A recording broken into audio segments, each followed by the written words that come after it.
Muito bem, meus amigos, sejam bem-vindos ao seu programa GBM Entrevista e hoje temos um convidado mais que especial. O Dr. Gilles Landman, ele é médico patologista do Departamento de Patologia da Escola Paulista de Medicina, Unifesp, e foi um ex-presidente do Grupo Brasileiro de Melanoma. Gilles, obrigado por ter aceitado o convite. E eu queria começar perguntando o que faz um médico patologista? O que é um médico patologista? Que é uma coisa que não é muito bem explicada, assim. Todo mundo sabe que é o cirurgião, todo mundo sabe o que é o clínico geral, mas o patologista, o que ele faz? Então, o patologista é um médico que está sempre um pouco atrás, né? Ele não aparece muito, mas é um indivíduo extremamente importante, porque a partir de pedacinhos de gente, né, vamos colocar assim, de pequenos fragmentos, ele faz um preparado, olha no microscópio e a partir disso ele emite diagnósticos. E uma parte extremamente importante desses diagnósticos são os diagnósticos de câncer, né? Mas ele também tem uma atividade que é bastante interessante, que é a atividade de prevenção, quando você fala de citologia de prevenção, citologia de colo uterino. Ele tem também uma atividade que eu acho que é de uma responsabilidade enorme, que é o trabalho dentro do centro cirúrgico, que é fazer os exames chamados exames de congelação. Então, um fragmento que é retirado da cirurgia é levado para o patologista faz uma lâmina rapidamente, coloca no microscópio e faz um diagnóstico de câncer ou não câncer. Isso decide se a cirurgia vai ser grande ou vai ser pequena. E a segunda é que ele também está lá para ajudar a resolver a questão das margens, né? Se tirou todo o tumor ou não tirou todo o tumor. Quem examina para dizer se saiu ou não saiu é o patologista. Entendi. Muito bem. E a pergunta que eu queria fazer é assim, por que o patologista, já deu para entender, o patologista é um médico que vai dar aquela olhada no microscópio, vai dar o diagnóstico de câncer e não câncer, ele consegue ver as células ali, né? Isso claramente é super importante para várias doenças. Mas por que no melanoma em específico o patologista eu diria que é mais importante? Então, quando o patologista senta para olhar no microscópio e vê uma lesão pigmentada, uma pinta qualquer, ele está procurando o melanoma. E o melanoma é um tumor extremamente agressivo, dependendo do quanto ele está disseminado ou quanto ele está de profundo. Quanto mais espesso o melanoma, pior é para o paciente. Então, falando um pouquinho de prevenção, o ideal é que se pegue um melanoma muito cedo, para ele ter uma espessura bem pequena. Então, quem vai olhar no microscópio e dizer quais são as características que o melanoma tem, que vão te dizer se ele é recente ou se ele é já mais antigo e já está um pouco mais enraizado, é o patologista. Ele olha e vai medir com uma reguinha a espessura que tem aquela lesão. E vai dar outros parâmetros que vão ajudar o clínico ou o cirurgião a decidir o que fazer com aquele caso. Entendi. Com aquela lesão, na verdade. Então, se uma lesão é muito espessa, será que tem que fazer uma cirurgia com uma margem maior? Será que tem que fazer uma outra cirurgia que é tentar ver se tem linfonodo sentinela comprometido, que é o primeiro linfonodo que drena daquela região? Quer dizer, é um gânglio que recebe a primeira disseminação do tumor. Então isso é uma função do patologista. E ele tem todo um protocolo para ser seguido, que aliás, diga-se de passagem, o GBM teve uma importância muito grande na época, em 2001, se não me falha a memória. Nós fizemos um consenso, no qual tive a honra de presidir esse consenso, no sentido de disseminar o que o patologista tinha que escrever, para que tudo fosse padronizado no país inteiro. Isso foi muito, muito interessante, porque depois de um certo tempo isso fez uma diferença enorme no diagnóstico de melanoma no país inteiro, inclusive o Miguel Brandão, que foi uma pessoa que fez até um trabalho sobre isso, mostrando o antes e o depois do GBM, né?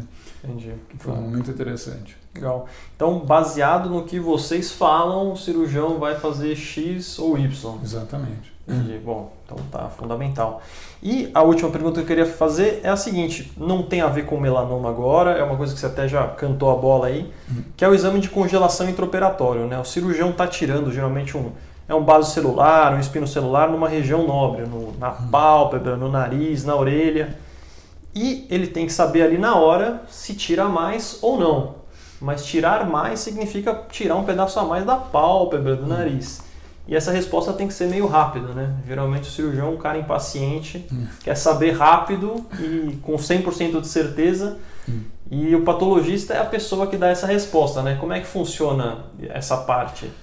Então, na verdade, assim, eu já dei um pouquinho do que eu tinha falado, mas o sistema é baseado, ele é muito mais rápido do que o sistema usual para fazer lâmina, porque no preparo de uma lâmina você tem